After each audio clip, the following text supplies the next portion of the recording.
After a week of backlash, Sony is actually overturning their decision to close down the PlayStation Store on two of the three systems they initially said they were going to. Let's talk about it.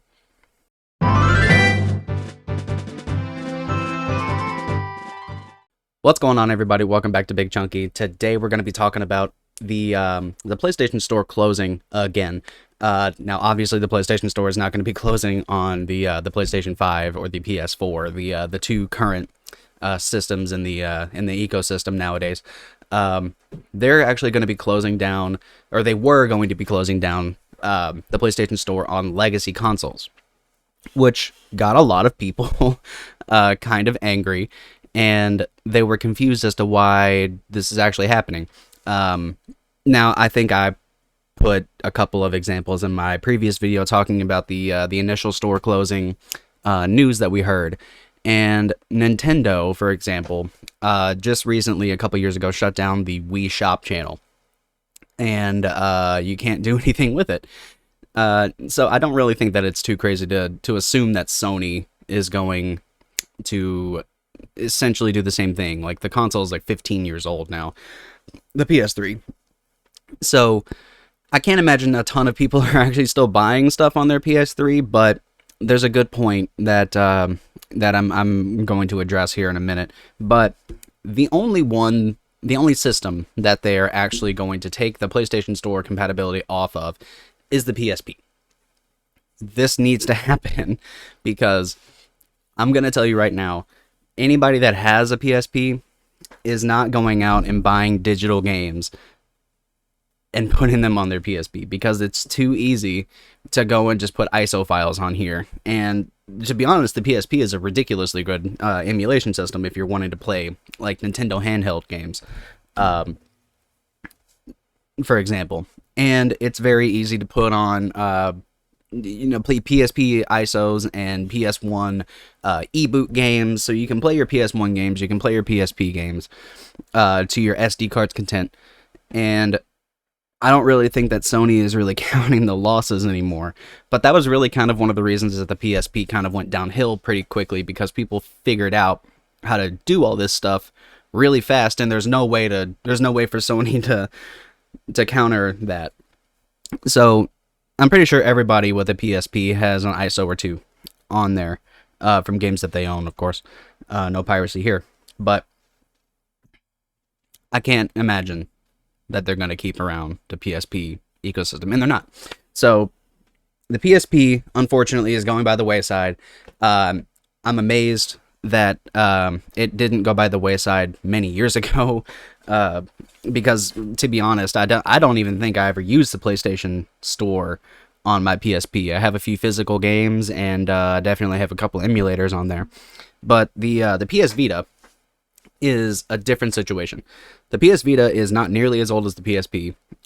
It is the current Sony handheld. They definitely don't support it anymore. Obviously, they were going to close the store on it. But there was a lot of backlash against Sony specifically for the PS Vita, because they were still sending out dev kits to indie companies that were going to make Vita versions of their game. And whenever Sony announced that they were closing the PlayStation Store down, they were like, well, we just bought this. I'm so sorry. We just bought this. We just bought this the dev kit, and they were going to make a game exclusively for the PlayStation Store, because Sony doesn't make cartridges for the Vita anymore, which is why you should go out and buy them, because they're going to get expensive. And I wouldn't be surprised at all if they shot up with the news that this was closing down, if the comic book price trends reflect anywhere in the video game industry. But worry not, the PS Vita store not closing down, and I don't have my PS3 here, it's still in the shop, but the PS3 store is still going to be up, which is really good, actually, because I'm not saying this was my original thought, but definitely Sony is absolutely not taking the initiative to go or to bring backward compatibility to the forefront like Microsoft is. On the Xbox Series platforms, the Series S and the Series X, excuse me, you can play Series X games, Xbox One games, Xbox 360 games, and Xbox original games on their systems. And Microsoft's main platform that they're pushing right now, less so than the actual physical platforms, but Game Pass. Game Pass has games from every generation on the service, so you can just get on Game Pass and download an original Xbox game and play it on the brand newest console. And a lot of the times it runs better. They have frame rate and resolution boosts, so they're actually making improvements to older games, which is something that only Microsoft is doing at the moment, because essentially they give it to you for free. And obviously it's not free, you have a subscription if you have Game Pass, but the games are available. Like, you already have Game Pass. It's like when a new movie comes out on Netflix, you're like, okay, cool, I'm gonna watch this movie, but it's a game. Like, you can go play Banjo-Kazooie. That was re-released for the Xbox 360. Or you can go play, just Perfect Dark on there. Perfect Dark might be on there, but that's an Xbox 360 game. Just as a couple examples.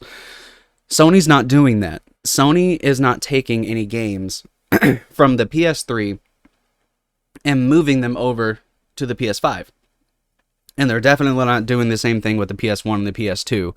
There's no compatibility with those systems other than the very select few that are actually on the PlayStation Store. Now, there's rumors that Sony is going to be coming up with something that's a little bit more competitive with Game Pass. That's not the what do they call it? PlayStation Now. PlayStation Now was essentially a streaming service. Not a very good one, really. I tried it for 15 minutes on my PlayStation 4 not long ago. I just played Red Dead Redemption 1 on there, and it wasn't very good. And I have very good internet connection, so playing games locally on your system with the Xbox is way better of an idea.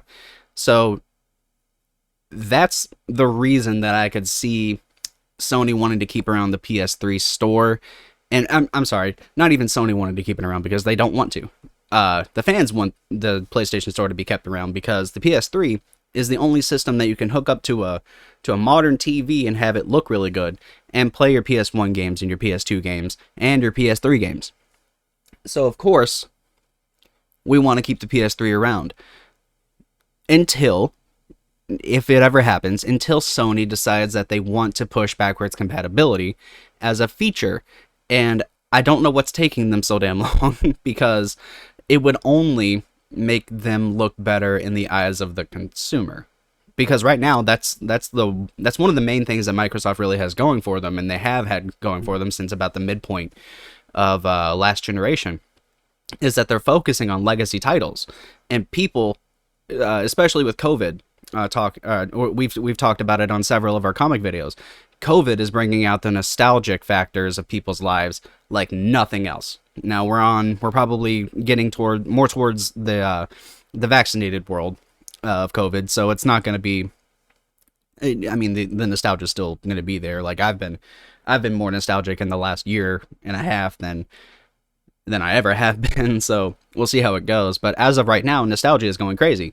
So being able to play all your old games play your old games in a new fidelity. That's why I really like the Super Mario 3D All-Stars compilation, because I think that those games aged really well, and they do look really good on the Switch. You plug it into a big TV, Mario Galaxy, it looks crazy. It plays like a dream too. So it would be awesome if Sony would do something like Microsoft and just put some of their old titles on there. Like, Nintendo's doing it at a weird way with the Nintendo Switch Online apps, so that's a whole different approach. But it'd be really cool if we could get some kind of compatibility. There's no reason that people should be able to take the PS3, which is like one of the most difficult consoles to develop for, historically. And we saw that in that generation, how difficult it was, and how weird PS3 ports were compared to the Xbox 360 counterparts, or even the Wii sometimes. So long story short, it's really great that Sony is actually taking feedback from the community and not taking functionality away from this system here, which Sony doesn't they don't care about. And of course, I don't really think they care about the PS3 either. They want to push it away, which is, I don't think that's necessarily the worst thing ever, but I really wish that Sony would put backwards compatibility in the forefront. There's no reason why a group of, amateur coders and whatever can make emulators out of the PS3 when it was supposedly one of the hardest consoles to develop for. A group of people can get together and they can make an emulator and they can make it run really well on PCs. So there's no reason that Sony shouldn't be able to hire engineers that can do the same thing on the PS5. You'd think that they might want to take that approach sooner than later. But let me know what you guys think down in the comments. I'm really curious as to what you all think about the PlayStation stores, because it's been rocky for Sony in the last week or two, and for good reason, really. I think it's pretty anti-consumer to take away the stores if that's the only way that you can get access to certain titles. Like, I think if it's not available in some other ecosystem, then I don't really think that it would be a very good idea to close down something that everybody can take advantage of. Like, Sony still gets their cut of the PS3 store. Now, I don't know that it's the most economical thing ever to keep such legacy servers up, but until they do something about it, maybe they're just gonna have to do that, and the community will dictate whether or how long that'll take. So let me know what you guys think down in the comments, and leave the video a like if you liked it, and subscribe for more content like this all the time, and we'll see you on the next one.